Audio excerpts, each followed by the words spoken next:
We get to see Salford's Tomorrow building today. Over 4,000 stray dogs have outdated microchips. We have the details. And we travel back in time to see the ghost of Salford past.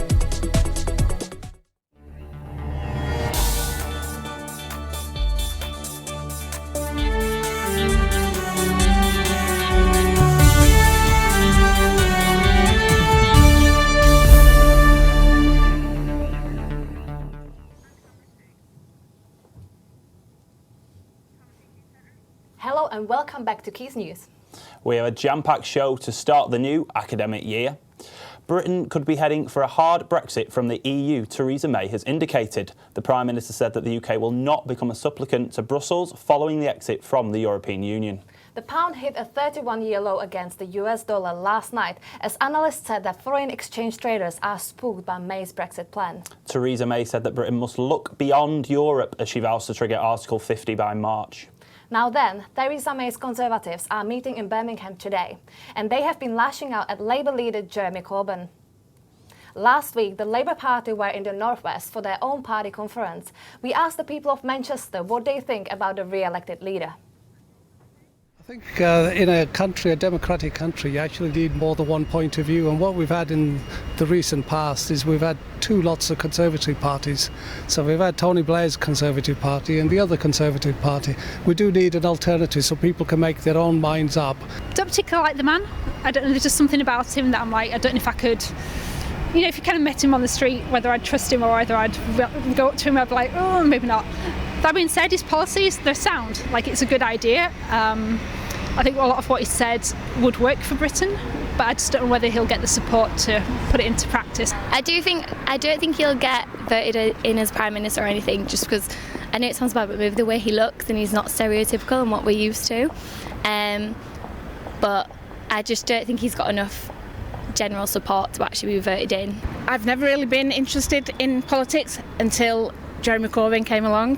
He's kind of really sparked something in me. It started with the picture of him getting the tram home from work, and you think of so many politicians spending money on the second houses and all that, and he just seemed to be a normal down-to-earth guy.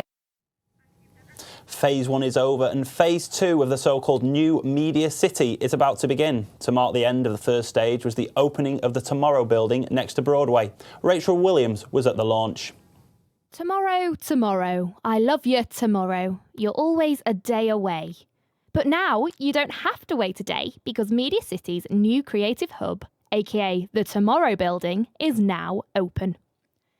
The building is a £20 million hotel and office development for businesses in digital, media and broadcasting sectors and opened on Thursday the 29th of September. So the Tomorrow building is the final piece in the Phase 1 jigsaw. Phase 2, which will start next year, will be a new residential block, so some more apartments, about 250 of them, and that will be finished by 2018. So this is a gradual process where we will continue to develop over the next 10 years. Imagine this empty office space being a place for creative businesses to come together and collaborate. And this is only one of 6 floors. And on the top 4 stories, a 112-bed Premier Inn hotel, demonstrating Media City's position in the leisure and tourism market. But we always need the possibility of more hotel rooms, not just for Media City, but in fact for the wider Manchester area. So it's a 112-bedroom Premier Inn, as well as space for new companies. The new building acts as a gateway to Media City UK. Its unique exterior lighting panel displays bespoke motion messages along the front of the building. It kind of bridges a gap between some of the smaller spaces we've currently got on site and some of the larger corporate floor plates. So hopefully any of our occupiers currently on site can grow from a one-man band up to 100-person office, and this kind of fits in part of that jigsaw, so we can hopefully provide space for anyone that needs it to help people grow, move around the estate and just grow the community on Media City. And to celebrate the building's success, media creatives were invited to Thursday's launch, which included canapés from local businesses, speeches from the hosts, and playing retro video games. But there's certainly nothing retro about this building, as it's putting the new Media City straight into the fast lane. Rachel Williams, Quays News, Media City UK. The Family Pet Show has come to Manchester this weekend. The event included dog show and competitions, but it also gave a cue for outdated microchips, a problem that affects over 4,000 stray dogs every year. Martina Moscarillo reports. It's been a good weekend for dog lovers as the Family Pet Show made its annual appearance to Manchester. On Saturday and Sunday, families gathered at Event City to walk their dogs, get them checked, find out more about diets, and even looks. So we've brought 2 dogs, me and my partner. I fetched 2 border collies, working sheepdogs, to have a look round and find more information on the diets, food diets. We're here to see all the different animals, aren't we? And how do you find it? Do you like it? Have we had fun? Yes. Unfortunately, not all dogs know what it means to be loved and looked after. Many end up spending their lives in kennels because tracing their owners is impossible. The Dogs Trust found that this year 4,700 stray dogs could not be reunited with their owners due to outdated microchips, and just 1 in 10 dog owners regard updating their pet's microchip as a priority. We have 70 to 80 dogs which are in there without microchips. We also have dogs that are microchipped, but the other thing, people, when they move house or rehome the dog to somebody else, they don't change the microchip details. So that causes us problems as well. People need to get the dogs microchipped. It's so important to get done, because if that dog does go missing, you know, how do we get it back? It's been a legal requirement since April of this year to get your dog microchipped.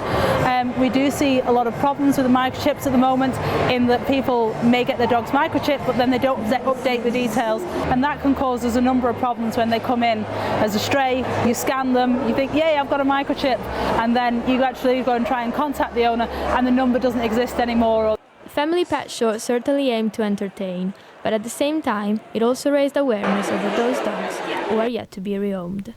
Martina Moscariello, Quays News. How cute they are. I want a little dog. You want a little dog. The dogs were cute, but you know what I prefer, Nikki? Hot dogs. And there were plenty of those this week at Albert Square. It was also filled with curries, coffee, cakes and chill-out music at the annual Manchester Food Festival. Charles Creasy finds out more. So today it's the Manchester Food and Drink Festival. It's an 11-day festival which happens annually. It's the 19th festival and it's to celebrate what great food and drink we have in Manchester. It spreads across the city with the main focus on Albert Square, which is our festival hub. Roughly how many people does it bring? Roughly over the 11 days we get 100,000 people through the festival square, and that doesn't include all the other events that are going on across the city as well. So, you know, it's a really well attended and popular event. And do you think it does a lot to help local restaurants and local businesses? Maybe could you explain a bit more about that? Yes, definitely. The festival, one of the main aims is to support local businesses and restaurants, you know, using the festival as a platform to make sure that they can get their brands out there, promote to people that maybe wouldn't usually attend their restaurants, making sure that we can get, you know, put their brand in front of people that haven't ever sort of seen them before and might not ever have been in. How long is it on for then? Festival's on for 11 days from the 29th of September to the 9th of October with our prestigious Gala Dinner and Awards on the 10th of October. Fantastic. And could you give us maybe 3 reasons why you should come down today if you're in Manchester? Great food, great drink and great music. Simon Stevens, a Stockport-born playwright, visited Salford on Friday to make special visits to schools in the area. He won Olivier and Tony Awards for his adaptation of the novel by Mark Haddon, The Curious Incident of the Dog in the Nighttime. Our reporter Nathan Salt went to UTC at Media City to speak to Simon about his play. I spoke to a lot of families with autistic children. They've said it's particularly powerful for them to get it out in mainstream media, really. Yeah. How important do you think? Have you seen that effect at all? I mean, it's happened very often. We get emails and letters all the time, or people coming up and approaching us at the theatre saying how important it's been to them that their story's told. It's one of the most moving things that's happened in the play, is when people have said, you know, I saw an email the other day sent to the actor who's playing the role in London, saying that it was the first time they'd seen their sense of self portrayed on stage in drama, that somebody had seen the world how they see it, and that they were incredibly grateful and wanted to reach out to the actor to tell them how grateful they were. And that is immensely moving. It's complicated because there are other people who might be diagnosed as being on the spectrum who say, well, actually, I'm not good at maths, and I don't, and also I can hug my dad. So I'd hate to create the illusion that Christopher's condition, which Mark Haddon is very careful to never diagnose as autism or Asperger's, that Christopher's sense of self is what everybody on that spectrum experiences. But whenever it's meant anything to people. And quickly as well, you said that you've been across Europe to see it, Copenhagen, and some of these places have got really, really powerful open theatres and things like that. Yeah. How did you find it received over in Dresden, in Copenhagen? It's been received really warmly wherever I've seen it played. I think people fall in love with Christopher and they fall in love with his imagination. And also I think people enjoy stories about bravery. And finally, Curious Incident, The Dog in the Night Time's a play about somebody who has the capacity to be brave. And I think people will relate to that. Sounds interesting, that one. And if you want to see the play itself, it is coming to the Lowry in January 2017. Now in sports news, they call it the £1 million game with the 2 rugby league teams facing relegation. Salford Red Devils and Hull Kingston Rovers faced each other in the game to decide their Super League fate. It took a moment of magic from Red Devils' Gareth O'Brien as he dropped a goal in Golden Point extra time to grasp victory for Salford. They ended up winning 19-18. There were mixed feelings facing the drop of elevation for Salford and relegation for Hull. It's an horrible place to be. I think I've never been in this situation. We were just talking earlier about grand finals, things like that. It's a totally different type of pressure, totally different sort of mentality towards it. So yeah, a lot of nerves. Yeah. I've seen last minute drop goals before as well, but never like that. Finishing for a Golden Point, I think getting a drop goal in Golden Point on your first set is a massive play by Gaz O'Brien, to be fair. I just feel real pleased and proud of the boys, to be fair, and the boys will have a real sense of kind of achievement. I think when they look back in a few weeks, they won't now because they'll just be relieved to get through that game now. But to be fair, we've said it all year, they did the job. They got in the top 8 on the points, so for them to then be doubly punished and then be relegated on the back of a team 3 years ago. I know we was in the qualifiers and we had to control that ourselves, but we got in the qualifiers basically because the 6 points got took off us. So to be fair, the season they've had really, and the kind of the grit and determination character they've shown as a group is a big saying, I think, for us going forward, and we've kind of got to harness that and use that going forward because we're a young group and we want to move on forward and show that we're consistently a top 8 team next year. Langworthy Cornerstone hosted a festival for history lovers in Salford last weekend. Laura Bailey went down to find out more about Salford history. A flash from the past sees the forgotten streets of Salford brought to life at the Salford Streets Museum. The community shared their childhood stories of the rapidly changing landscape. Here at Cornerstone today, you can really get a sense of the history of Salford. You can see the tangible history, from the photos to the coal to even the plates that display the history of Salford. One of the main things that I've took from today is the community. How the community has changed because of the Industrial Revolution. How this Industrial Revolution has changed people's lives. But then you could leave your doors open. Everyone was a community. It's not a community no more. Can't leave your door open. You leave your door open now, someone will nick all your gear. Looking at all these photographs here, I've got loads, and St Clement's Church down, the girls that are down there, I'm going to take a load of my gear, old photographs, the old black and white photos. The life's gone out of it. Kids could play out, they can't play out now, someone's going to nick them out there. That's what I mean.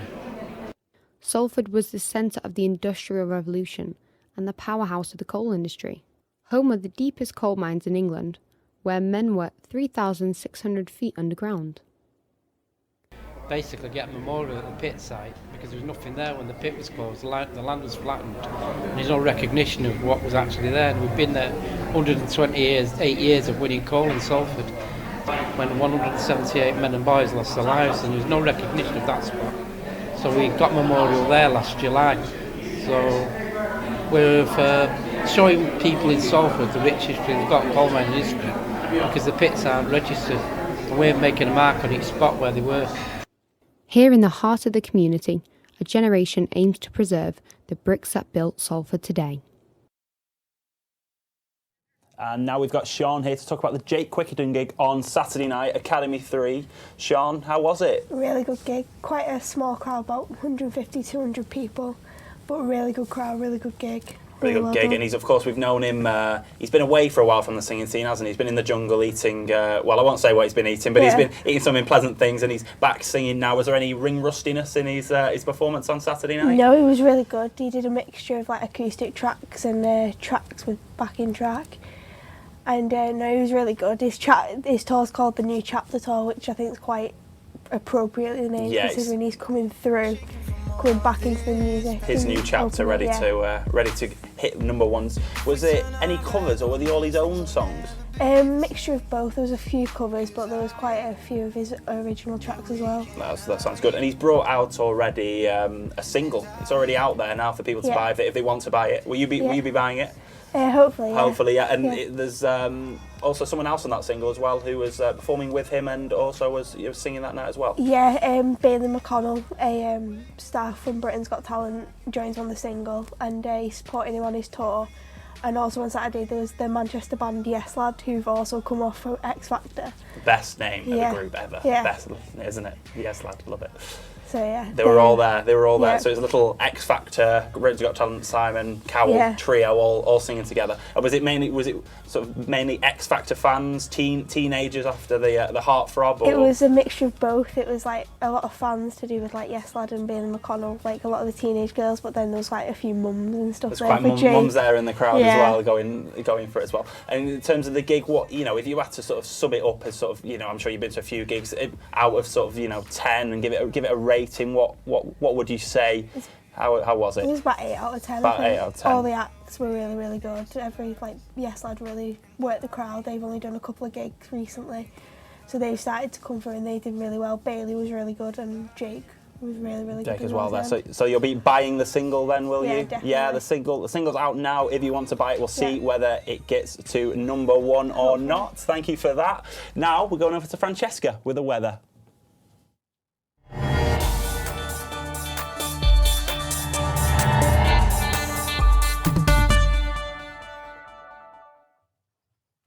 Good afternoon, Salfordians, and what a lovely afternoon it is when you're not being blown away by the wind or taking an involuntary shower. Today you can expect temperatures to peak at 18 Celsius, thanks to a few sneaky rays of sunshine making their way through the cloud. And that gives us a nice preview for tomorrow, which, although will be sunny, for the rest of the week won't quite reach the same temperatures, as we're only going to be at 14 Celsius.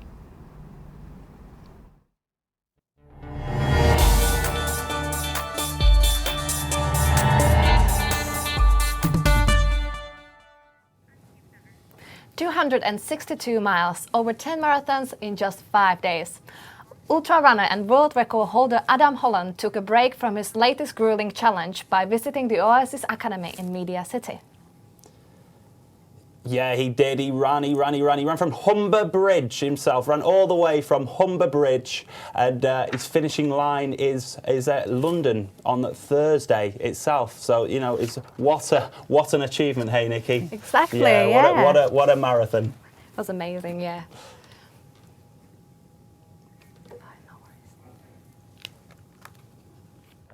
Did a bit of off-road running. The kids were fantastic running with them on their mile sections. The entertainment at one of them, I got to race a minion, which I was really excited about. And yeah, very good welcome at the last school and had a roast dinner, so that went down so nice. It's absolutely fantastic because one of the things young people need is inspiration, and they want to aspire to do something great, so having someone like Adam coming along is fantastic. And that is what Oasis are. It's all about transforming communities and working alongside communities to bring out the best in people.